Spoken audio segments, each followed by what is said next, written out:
నోటి మాటతో సృష్టిని, తన చేతులతో ఈ మనిషిని చేసిన దేవుడు దీనుడై పవలించెను పశువుల పాకలో.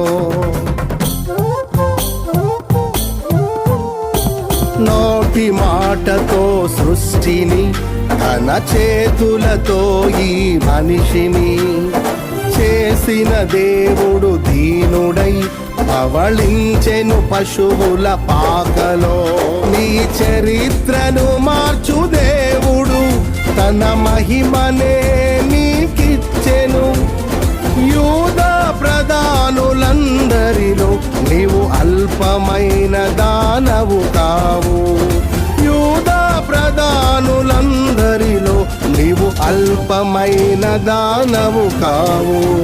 స్తుతియో మహిమ ప్రభావము ఎల్లవేళల ప్రభుకే చెందును. స్తుతియో మహిమ ప్రభావము ఎల్లవేళల ప్రభుకే చెందును. రక్షకుని జన్మస్థలమా యూదయ బెత్లెహేమా, ఆరాధనలకు ఆరంభమా, హృదయార్పణలకు నివాసమా.